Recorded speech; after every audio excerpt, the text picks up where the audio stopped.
So we did the whole zoo trip. Everything went good. Marlon was reading off the description of the animals. The kids was like looking around at the animals, and we was walking through the zoo. Like everything was good, good. And we that was just a day trip, a turnaround. So we went to Jacksonville. Once we got done with the zoo, we came right back home. When we got back, um, everything was cool, I guess. I did not hear from Darian, and I was still trying to get in contact with King's mom, trying to get in contact with her, but she she had me blocked, literally had me blocked. So I ended up like calling my best friend Jock, and like telling her like everything, and like because I had already told her the things that Darian did to King. I already let her know, and then when she met King and they bonded, like they bonded off rip. So I was letting her know that I had to like let him go back, and I can't get in contact with his mom, and she was just like, man, that's some bullshit. How the fuck he gonna go back up there to Maryland? Like she was pissed. She was like, that baby don't deserve that. He don't deserve that. It was like my heart breaks for him because he doesn't deserve that. That's some bullshit. I'm like, I know. I'm trying my best to get in contact, with his mom. I mean, I even friended her boyfriend on my Facebook to try to see if I can like get some information, about their whereabouts or what they got going on, so I can get to her. But I don't even know how to reach out to the boyfriend because I'm just like, I don't even want.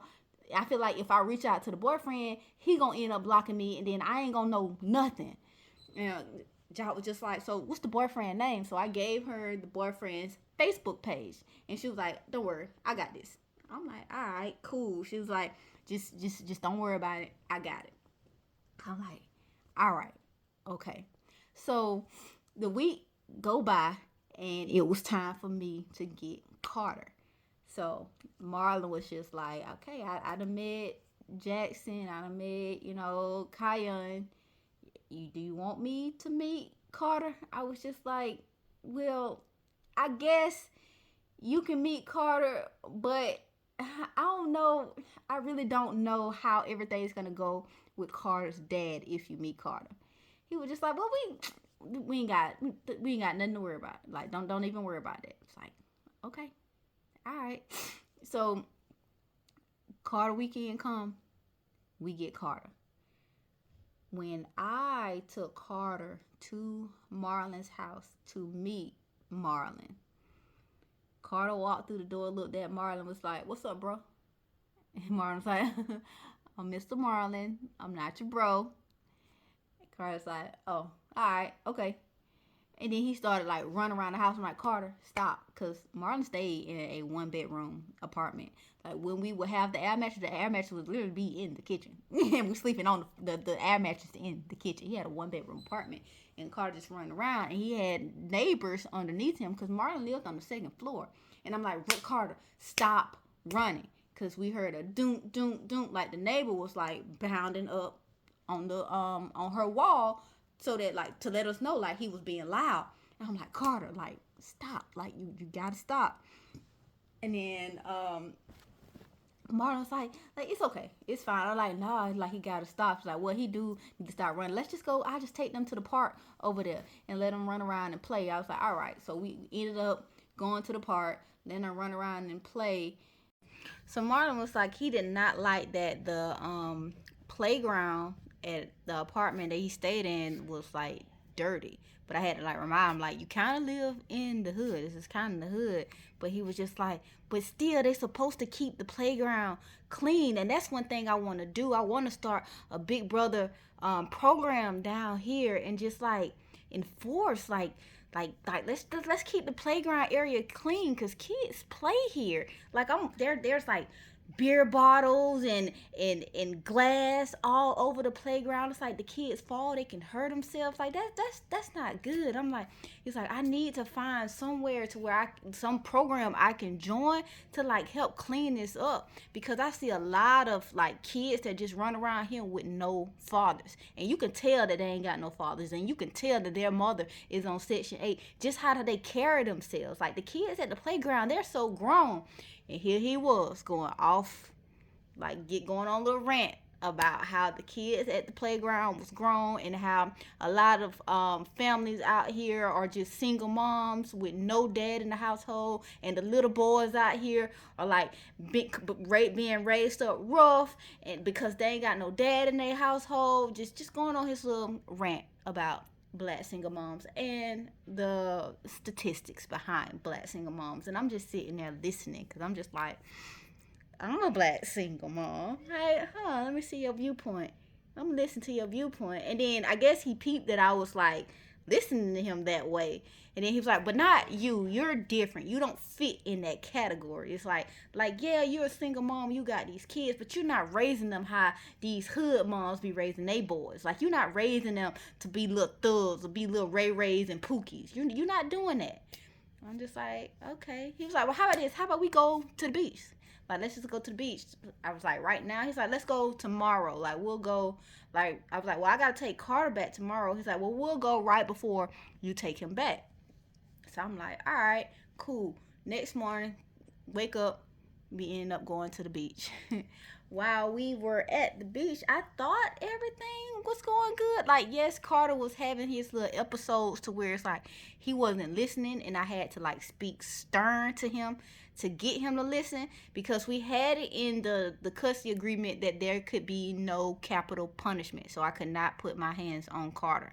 So Carter was just doing little like small stuff here and there, like throwing sand at Jackson and Jackson telling him to stop, and then he'll push Jackson, and then when Jackson pushed him back, he would cry and tell me that Jackson's pushing him, and I'm just like, well, I saw you push him first.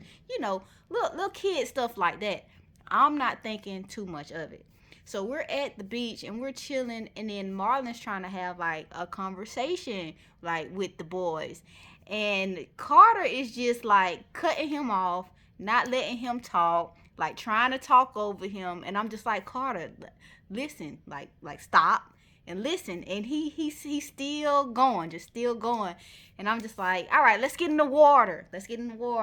And we go over to get in the water, and then Marlon starts playing with them on his little blow up little raft thing. He had like a little blow up raft that he bought.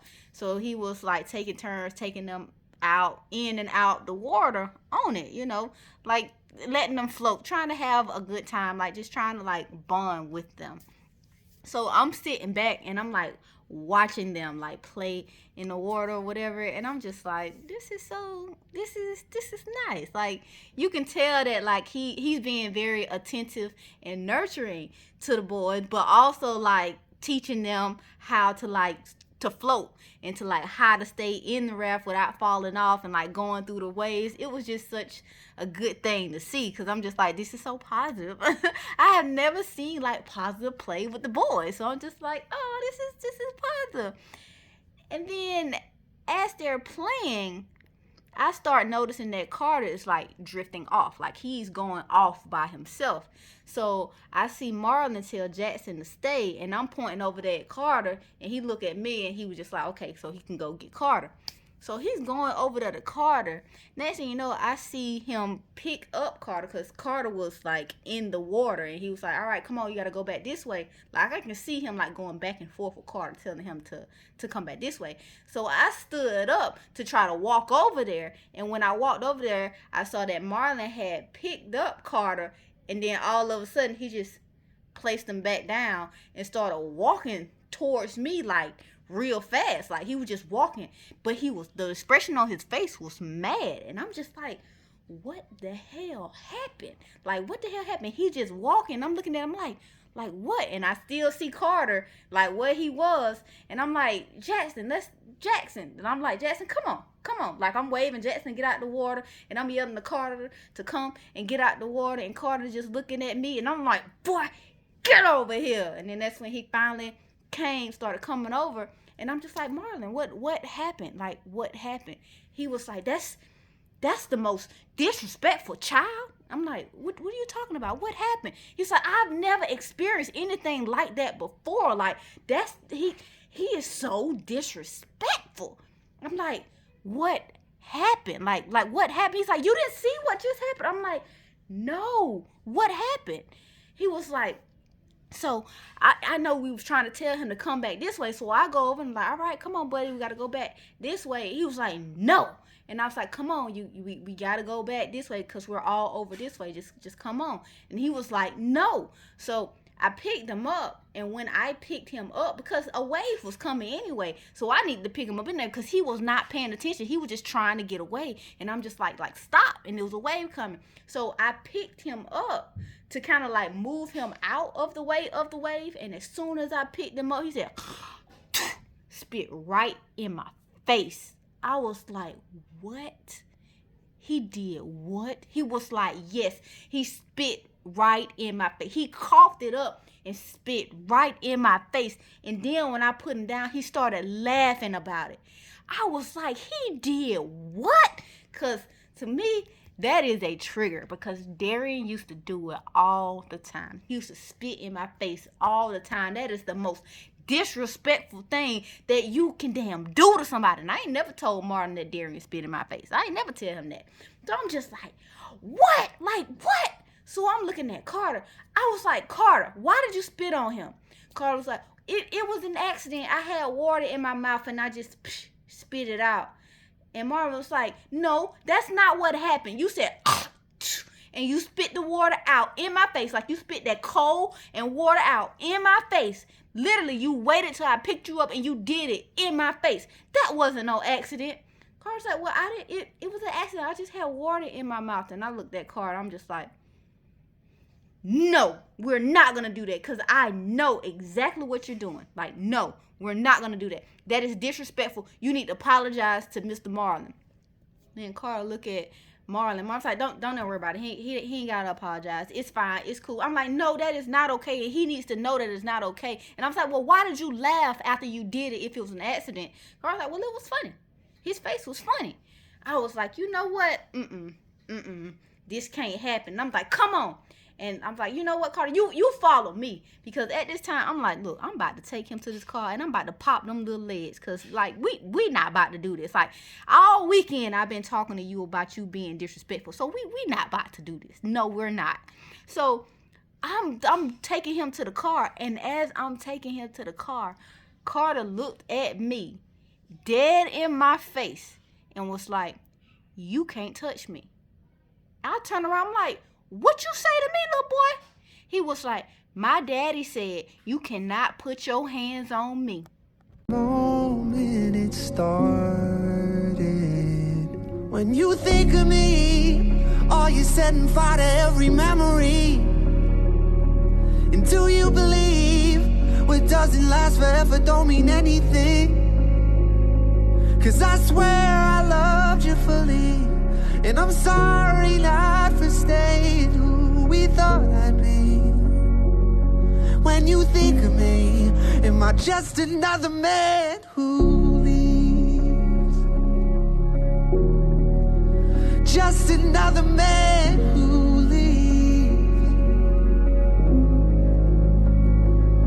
I hate myself for hurting you, but it would make it worse to fix it. I wish I'd figured out a way of keeping myself in it, 'cause I meant to be the man you were standing with, not another tally line to justify your fear of abandonment. And I hate how I lived up to your worst fears, makes it worse how